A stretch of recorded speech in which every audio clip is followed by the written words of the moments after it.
Olá amigos, graça e paz, que Deus abençoe a sua vida nesta noite de uma maneira aí abundante, que Deus o abençoe também a sua casa em nome de Jesus Cristo.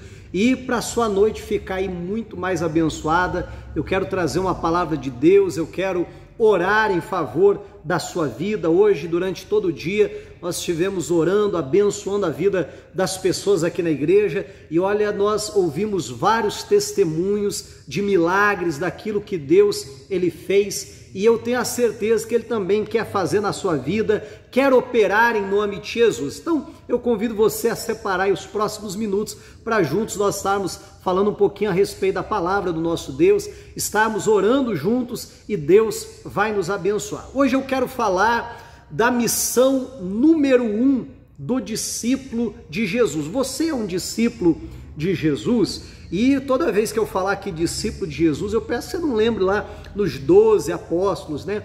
Mas sim que cada um de nós somos discípulos de Jesus. E Jesus nos ensina algo tremendo aqui na palavra. Se você está aí com a sua Bíblia, eu gostaria que você acompanhasse comigo. Vamos lá para o Evangelho de Marcos, no capítulo de número 3, no versículo de número 13. Marcos 3, 13, a Bíblia diz o seguinte, olha só. E subiu ao monte e chamou para si os que ele quis, e vieram a ele, e nomeou 12, para que estivessem com ele, e os mandasse a pregar, e para que tivessem o poder de curar as enfermidades e expulsar os demônios. E aí o que segue é a lista aqui dos 12 apóstolos do Cordeiro. E perceba que assim como Jesus fez com aqueles 12, mais tarde ele fez com os 70, e depois, na verdade, ele comissionou toda a igreja, todo discípulo de Jesus, eu e você, para que nós também pregássemos a palavra, curássemos os enfermos, expulsássemos os demônios. Essa é a grande comissão que Jesus deixou para todo aquele que é então seu discípulo. Só que, como eu dizia, hoje eu quero falar da missão número 1, da missão mais importante de Jesus para os seus discípulos. E que missão é essa? Geralmente quando a gente lê esse texto, a gente logo pensa, né? E é isso que mais nos chama a atenção, pregar a palavra, curar os enfermos, expulsar os demônios. Só que antes de tudo isso, tem uma missão que Jesus ele deixa aqui para nós. Da mesma maneira que ele fez com os discípulos, que a Bíblia diz que ele escolheu quem ele quis, ele também fez com a gente. Da mesma maneira que a Bíblia diz que Jesus os nomeou, ele também fez com a gente. João capítulo 16, capítulo 15, melhor dizendo, a Bíblia diz, né, que não fomos nós que escolhemos a ele, antes ele nos escolheu e nos nomeou para que a gente vá e dê os frutos e o nosso fruto permaneça. Então perceba que isso aqui também é para mim e é para você. E a Bíblia diz, né, voltando aqui no versículo 14, e nomeou 12 para que estivessem com ele.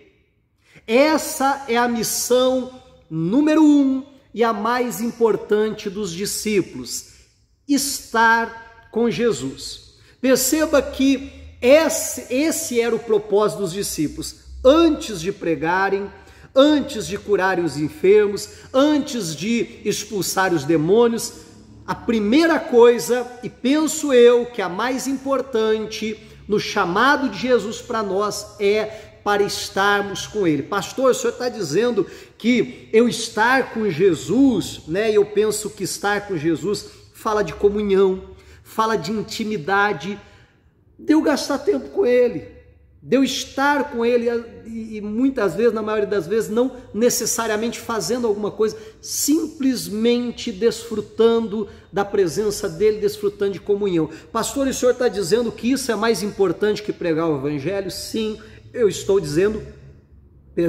que isso é mais importante que pregar o Evangelho. Pastor, o senhor está dizendo que isso é mais importante que curar os enfermos? Sim, eu estou dizendo que é mais importante que curar os enfermos. Pastor, o senhor está dizendo que isso é mais importante que expulsar os demônios? Sim, eu estou dizendo que isso é mais importante que expulsar os demônios, e penso eu até que essa primeira missão que Jesus nos dá, as demais, perdão, as demais missões dependem de nós sermos bem-sucedidos nessa que é a primeira. E quando eu falo que elas dependem do nosso sucesso, eu não estou falando só da questão de resultado, eu estou falando da questão de eficácia, de alcançar o propósito daquilo. Porque, veja bem, eu poderia perguntar para você, alguém pode pregar o evangelho sem ter estado com Jesus? Pode. Alguém pode curar os enfermos sem ter estado com Jesus? Pode. Alguém pode expulsar demônio não, né, pastor? Alguém pode expulsar demônio sem ter estado com Jesus? Pode. Basta você lembrar daquilo que Jesus nos ensinou a respeito do último dia. Jesus disse que muitos chegariam lá e seriam destinados então ao inferno, e na hora a pessoa ia dizer, não, mas pera lá, Jesus, tem alguma coisa de errado, porque em teu nome nós curamos os enfermos, em teu nome nós expulsamos os demônios. E Jesus não vai dizer, mentira, vocês não fizeram nada. Não, porque eles fizeram. Mas Jesus vai dizer o quê? Eu não vos conheço, apartai-vos de mim, vós que praticais a iniquidade, porque eu não vos conheço. Vocês fizeram tudo isso em meu nome, mas vocês nunca estiveram comigo. E para onde essas pessoas vão? Para o inferno.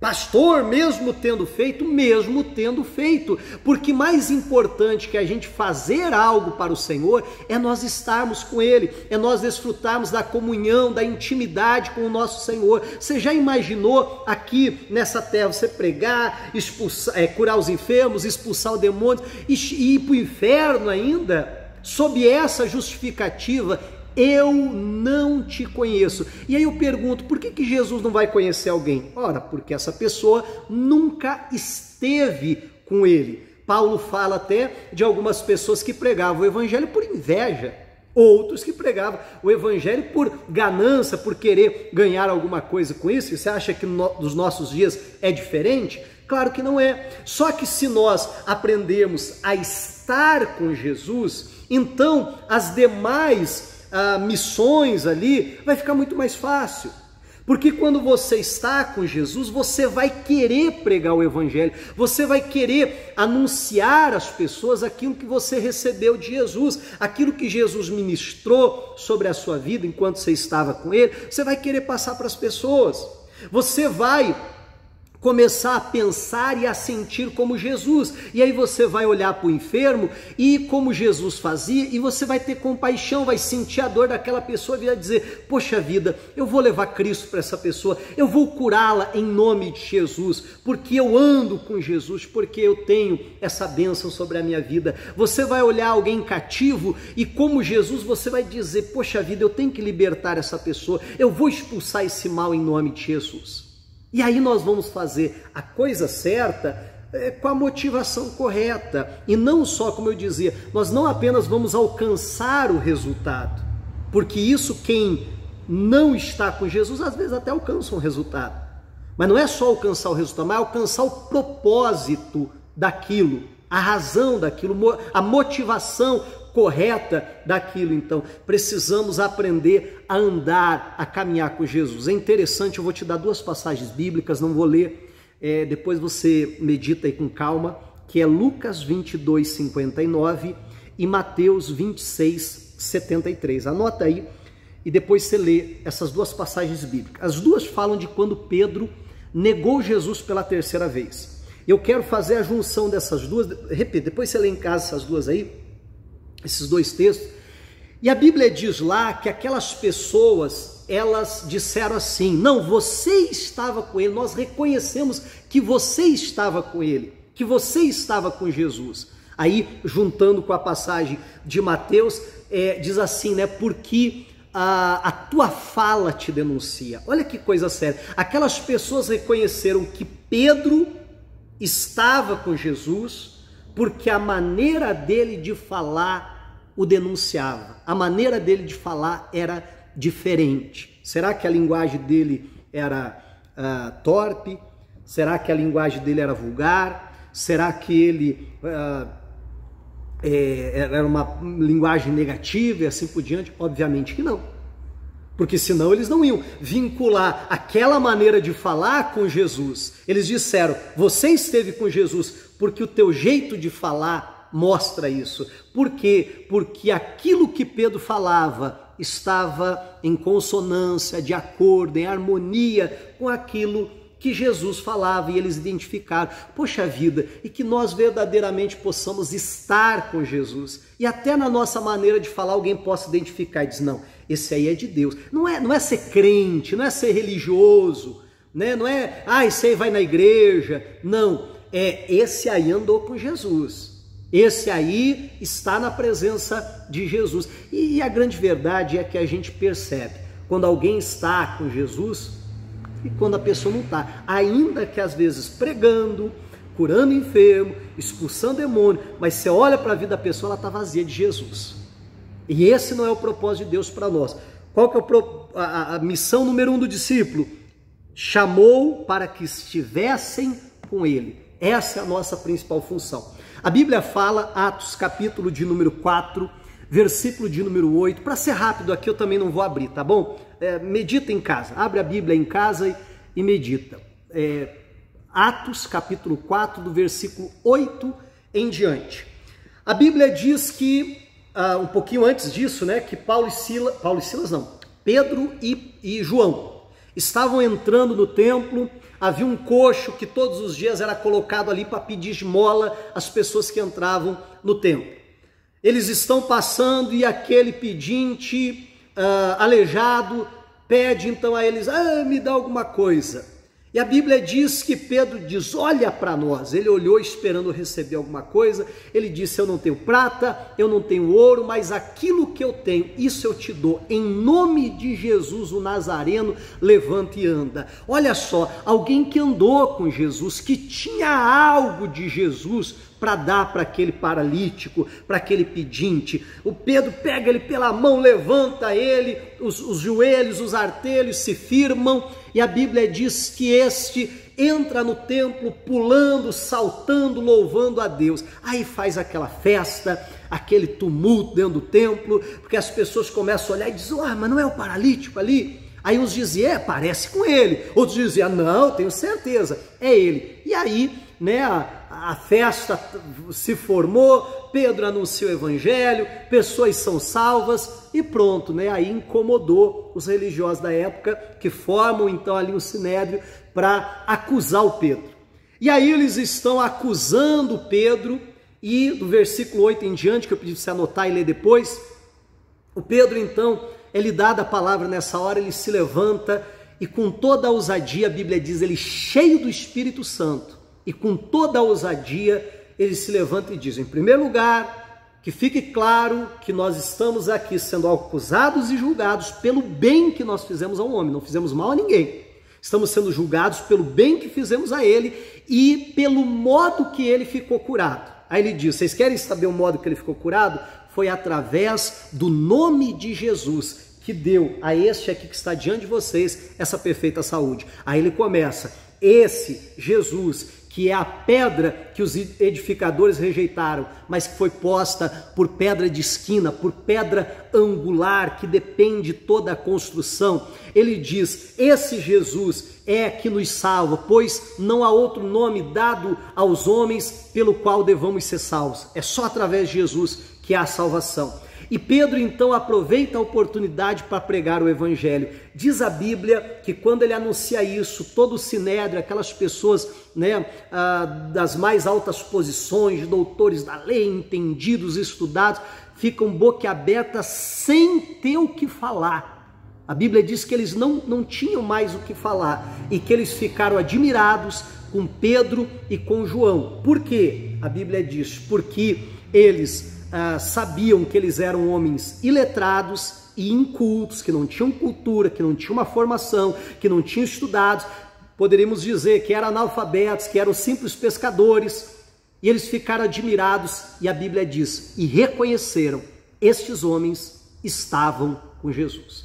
Estes homens estiveram com ele.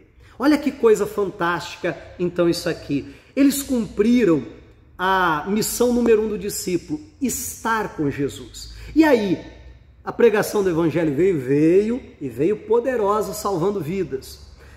Os enfermos foram curados? Foram, a exemplo do que eu estou contando para vocês, e todo o Siné está vendo o homem ali curado diante dos olhos deles. Aí eles expulsavam os demônios, libertavam as pessoas e cumpriam as demais missões com toda a propriedade, com toda a condição. Mas por quê? Porque cumpriram a primeira, estar com Jesus. Guarda isso no teu coração. Essa é a primeira e a principal função dos discípulos. Eu quero orar por você, eu quero clamar sobre a sua vida. Se você não é um discípulo de Jesus ainda, eu convido você a entregar a sua vida a Ele, a aceitá-lo como seu único e suficiente Salvador, em nome de Jesus. Entregar a sua vida a Ele, aí na sua casa mesmo, onde você estiver, você fechar os olhos e falar: Jesus, eu lhe aceito como meu Salvador, eu me arrependo dos meus pecados, Jesus, eu entrego a minha vida ao Senhor.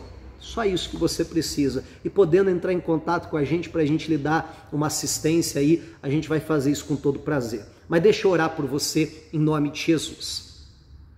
Pai, na tua presença, meu Deus, nós nos colocamos nesta hora, eu apresento a ti cada uma dessas vidas e oro agora pedindo a bênção do Senhor sobre cada uma dessas pessoas, que o Senhor os visite, que o Senhor os alcance, ó Pai, e que nós possamos praticar, Senhor, a missão número 1 dos discípulos, que é andar com o Senhor, que é estar com o Senhor, que é desfrutar da tua presença, porque no Evangelho a cura, no Evangelho a salvação, no Evangelho a libertação, mas a parte mais importante e melhor do Evangelho é termos comunhão com o Senhor, é podermos desfrutar da tua presença. Pai, que possamos priorizar a tua presença, assim como priorizamos a pregação, a cura, a libertação, ó Pai, pois no Evangelho completo há todas essas coisas, Pai, e que o Senhor nos ajude a vivermos a tua palavra. Pai, eu oro agora, meu Deus, abençoando cada uma dessas vidas. A tua palavra foi pregada, Pai, e eu oro agora ministrando cura sobre o doente, dizendo: dor ou enfermidade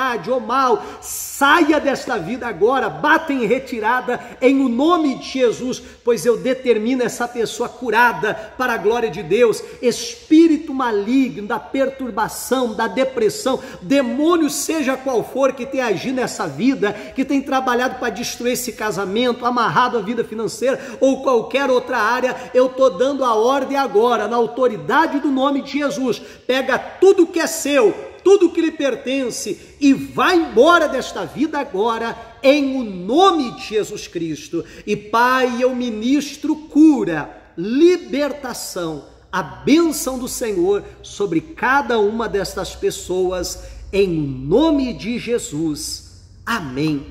E glórias a Deus.